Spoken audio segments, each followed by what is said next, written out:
V Rising has just released into early access, and it is quite awesome. I'm not the first to say it, but it really is one of the most polished and quality experiences I've had from an early release title. The game is something special and heavily borrows elements from Valheim, Rust, Diablo to create an isometric vampire survival game that deserves to succeed. And is the, what I would say, 4th vampire game this month to come out. I've been very keen to get my hands on this one for a while. These are my first impressions of V Rising.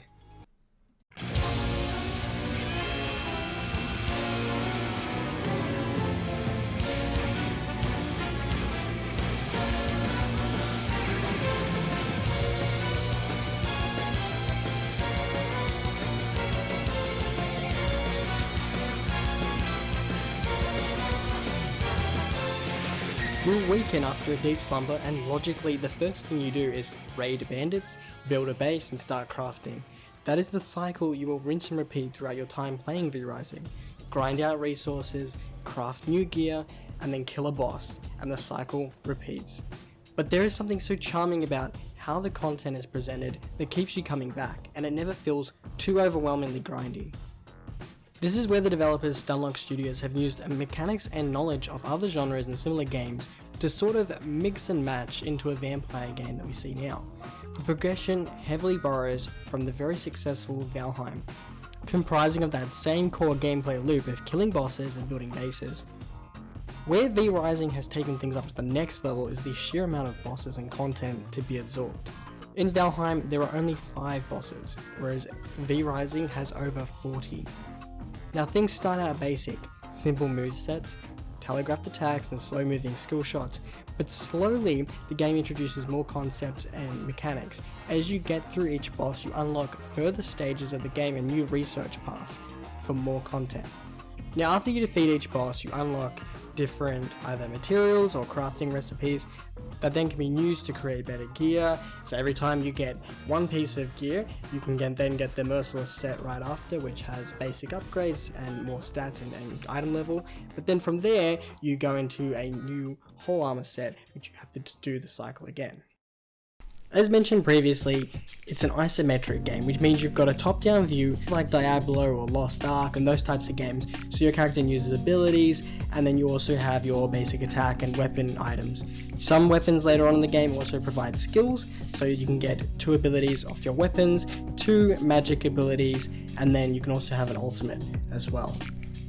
As you progress through the game, you'll be crafting different types of weapons that fit different playstyles and also achieve different things. So that could mean for axes, cutting down lumber, or you'll be using a mace for mining your stone. Now you can use actually just any weapon that's upgraded to do those actions, but then there's benefits for using certain things.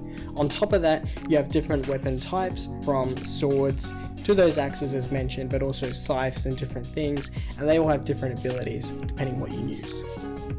The magic abilities start coming into play after you defeat certain bosses, which unlock abilities in the different trees that the game offers. So you have Chaos, Illusion, Frost Spell. As you defeat different bosses that use those abilities, you actually unlock them for your vampire character, which is quite awesome. And you can pick only 2 of those abilities at any given time, which means you sort of have to pick one that matches the boss that you're playing against or how your player style wants to be. And as you get further into the game, more into the end game, your stats around magic and the abilities that you use come into play a bit more.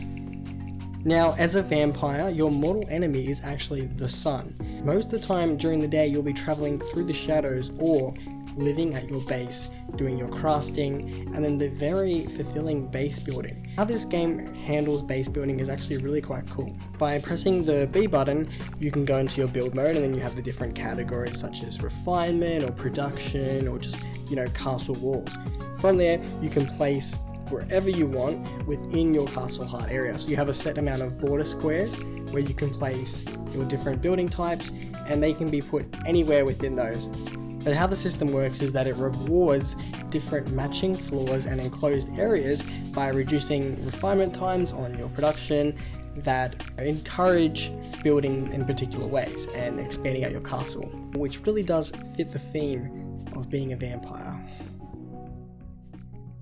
And then on top of all of this, they have the different blood types, that every NPC in the game will have a different blood type and percentage, and how that works is the different types of blood offer different abilities and unique effects, and the higher percentage you get, the more effects you'll see compounded. So generally it goes from 0 to 100%, where 100% gives you all of the effects and multiplier bonuses on top, whereas a 20% may only give you something like movement speed, or the worker bonus, which lets you gather more resources. So those blood types are used for quite a lot, as they actually dictate your playing style, and you want to use different types of blood for different jobs. By combining all of these different elements, V-Rising is built upon that core gameplay loop of Valheim and Rust's building to create a yin and yang effect, where you sort of ebb and flow between day and night in combat and building and crafting, and it seamlessly stitches together the different elements to make the game really fun and slow down that grinding feeling. Next up is the graphics, and I have to say it really has blown me away for how good this game looks as an early access title. They've really nailed the aesthetic of what it means to be a vampire, sleeping in the coffins and building up your castle. It all fits together, and the animations are so smooth and beautiful, and the way they've used the shadows and light to actually affect gameplay is amazing. Where you're sort of weaving and taking in the environment because you need to move through the shadows and you can't afford to be in the sun for too long. The team here has also created unique looking mobs and boss types that all have distinct features from one another, and you can clearly tell what type of blood type they are just by seeing the type of monster or humanoid character or a worker, and it really creates that atmosphere for the game. Overall, I have to say I'm really impressed with V-Rising and how the game has turned out. As mentioned many times already, it's only in early access and it's this bloody good. My friends and I have had many hours of fun from this game as it is right now, and it's easily worth the asking price of $30. Now go look at the Steam player count and recommendations, and you can see that this game is definitely worth playing, and I highly recommend V-Rising.